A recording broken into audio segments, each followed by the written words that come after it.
শ্রী রামকৃষ্ণ পরমহংসদেবের মৃত্যুতিথিতে তাকে প্রণাম। This channel does not promote any violence, harmful or illegal activities. All content provided by this channel is meant for an educational purpose only. 1836 সালের 18 ফেব্রুয়ারি হুগলি জেলার কামারপুকুর গ্রামে এক দরিদ্র ব্রাহ্মণ পরিবারে জন্মগ্রহণ করেন গদাধর চট্টোপাধ্যায়, যিনি পরবর্তীকালে শ্রী রামকৃষ্ণ পরমহংস নামে বিশ্বজুড়ে পরিচিত হন। গদাধরের বাল্যকাল থেকেই তার মধ্যে এক অসাধারণ আধ্যাত্মিক প্রবণতা লক্ষ্য করা যায়।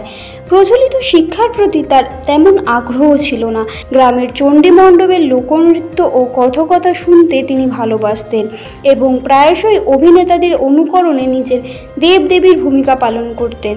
তার এই সহজাত আধ্যাত্মিক প্রকাশ তার পরিবারের কাছে এক বিস্ময় ছিল।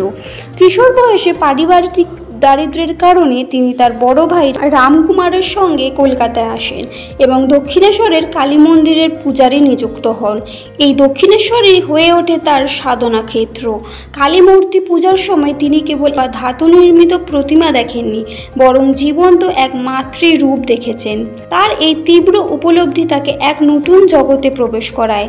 কালীর দর্শন লাভের জন্য তিনি ব্যাকুল হয়ে ওঠেন এবং ব্যাকুলতা তাকে এক তীব্র সাধন পথে চালিত করে।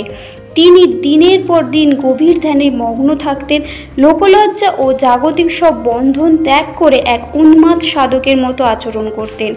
অনেকেই তাকে পাগল ভাবত, কিন্তু তার ভেতরের ব্যাকুলতা তাকে আরও গভীরে নিয়ে যেতে থাকে। কালী সাধনার পর তিনি বিভিন্ন ধর্মের সত্য উপলব্ধির জন্য সাধনা শুরু করেন। ইসলাম ধর্মের সত্যতা যাচাই করার জন্য তিনি একজন সুফি সাধকের সান্নিধ্যে আসেন এবং প্রতিটি ধর্মে ঈশ্বর উপলব্ধির একই পথ খুঁজে পান। এই অভিজ্ঞতা তাকে যত মত তত পথ, অর্থাৎ যতগুলি ধর্মমত আছে ততগুলি ঈশ্বর লাভের পথ আছে, এই মহাসত্য উপলব্ধিতে সাহায্য করে। তার আকর্ষণের আকৃষ্ট হয়ে এসেছিলেন সমাজের বিভিন্ন স্তরের মানুষ, পণ্ডিত, বিদ্বান, শিল্পী, সাধারণ মানুষ এবং সর্বোপরি একদল যুবক, যাদের মধ্যে ছিলেন নরেন্দ্রনাথ দত্ত, যিনি পরবর্তীকালে স্বামী বিবেকানন্দ নামে বিশ্ববন্দিত হন। বিবেকানন্দই ছিলেন রামকৃষ্ণের প্রধান শিষ্য। শ্রীরামকৃষ্ণের বিবাহ হয়েছিল সারদা দেবীর সঙ্গে, যিনি পরবর্তীকালে শ্রীমা সারদা দেবী নামে পরিচিত হন, কিন্তু তাদের সম্পর্ক ছিল সম্পূর্ণভাবে আধ্যাত্মিক। শ্রীরামকৃষ্ণ সারদা দেবীকে নিজের সহধর্মিণী হিসেবে নয়, বরং জগৎজননীর প্রতিরূপ হিসেবে দেখতেন।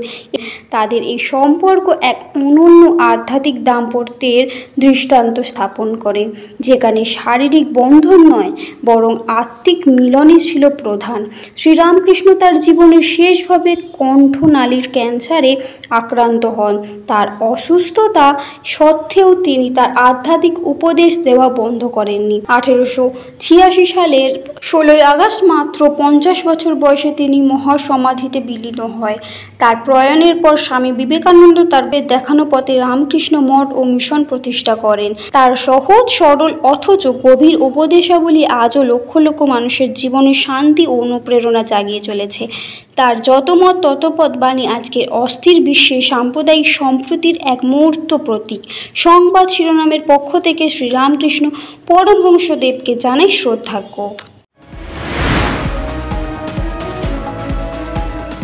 আপনারা দেখছেন সংবাদ শিরোনাম ডিজিটাল, মাথা উঁচু করে এগিয়ে চলার শপথ।